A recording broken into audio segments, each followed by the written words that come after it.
Assalamualaikum warahmatullahi wabarakatuh. Saya Siva Puratinada dari jurusan Bimbingan dan Konseling Islam akan mereview sebuah jurnal dengan judul Manajemen Layanan Bimbingan dan Konseling dalam upaya meningkatkan mutu belajar, yang dimana dengan penulis Suminingsih dengan studi kasus di SMA Negeri 1 Pindong, yang dimana tujuan penelitian ini untuk mengetahui penerapan fungsi-fungsi manajemen yang terdiri dari perencanaan, pengorganisasian, penggerakan, dan pengawasan dalam bimbingan dan konseling di SMA Negeri 1 Pindong, Yogyakarta.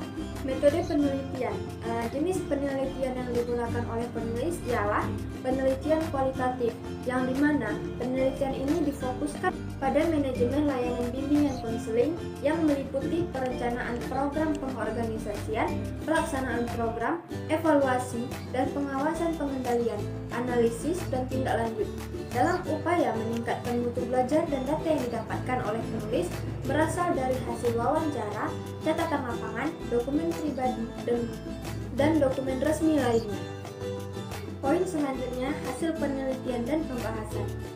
Secara keseluruhan, di dalam pembahasan penulis sudah bisa memberikan data sesuai dengan tujuan penelitian yang dikemukakan, yaitu yang pertama, perencanaan program bimbingan dan konseling, perencanaan manajemen layanan bimbingan konseling di SMA Negeri 1 Pindong disusun dengan sinergis melibatkan stakeholder, mempertimbangkan masukan dari orang tua, mengikuti fenomena yang ada dan juga visi misi sekolah.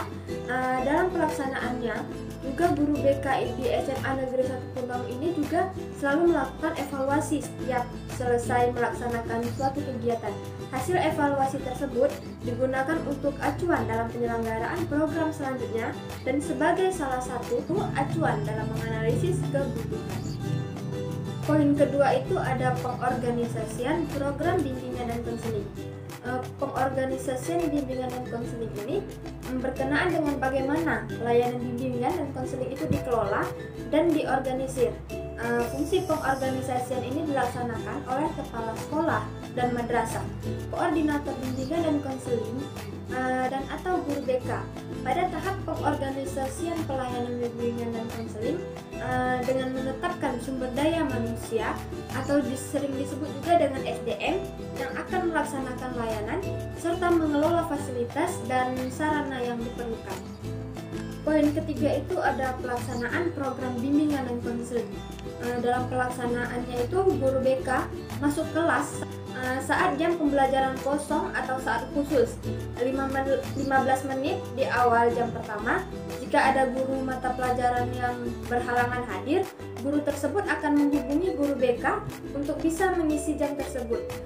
Namun dalam pelaksanaannya itu jika terdapat 2 jam pembelajaran yang kosong, 45 menit pertama diisi oleh guru BK, kemudian 45 menit setelahnya itu digunakan peserta didik untuk mengerjakan tugas yang diberikan oleh guru yang bersangkutan. Poin keempat itu ada evaluasi dan pengawasan program bimbingan dan konseling.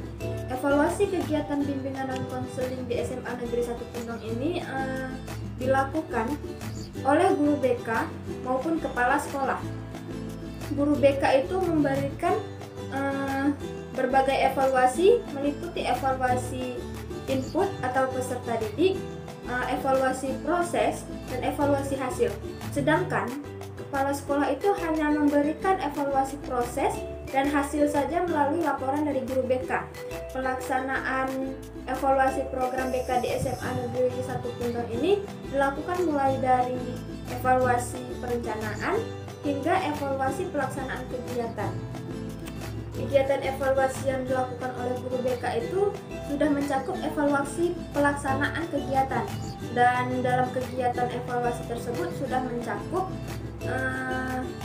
evaluasi perencanaan program layanan BK, di mana evaluasi ini sangat penting guna melihat dan memperbaiki kegiatan-kegiatan bimbingan konseling yang belum sesuai dengan keadaan sekolah.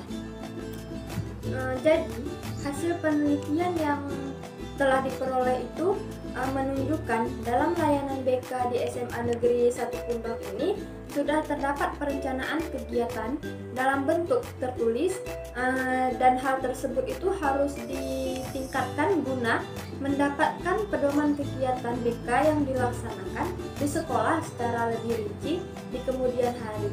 Evaluasi pelaksanaan kegiatan yang dilakukan oleh guru BK di SMA Negeri 1 Pundong ini mencakup berbagai aspek, diantaranya yaitu peserta didik yang dibimbing, proses kegiatan, dan hasil yang diperoleh itu dari bimbingan dan konseling. Dari semua yang telah saya paparkan itu dapat ditarik kesimpulan yang dimana penerapan manajemen bimbingan dan konseling di SMA Negeri 1 Pundong ini, perencanaan program bimbingan dan konseling itu terdapat kegiatan analisis kebutuhan siswa dan lingkungan, adanya keterlibatan stakeholder, sarana prasarana penunjang kegiatan layanan bimbingan dan tujuan BK searah dengan visi, misi, dan tujuan sekolah untuk menentukan teknik, strategi, dan sasaran program BK dalam rangka pengembangan siswa secara optimal bidang pribadi, sosial, belajar, dan karir. Perencanaan yang dilakukan itu sesuai proses dan tahapannya telah menghasilkan program yang baik. Pengorganisasian petugas layanan bimbingan dan konseling itu dilakukan oleh koordinator BK dan terlibat adanya kesepakatan antar guru bimbingan dan konseling. Terlihat adanya sosialisasi kegiatan layanan BK secara tidak langsung itu dalam acara rapat, koordinasi sekolah, serta terdapat mekanisme penanganan siswa dan hubungan kerjasama dengan stakeholder.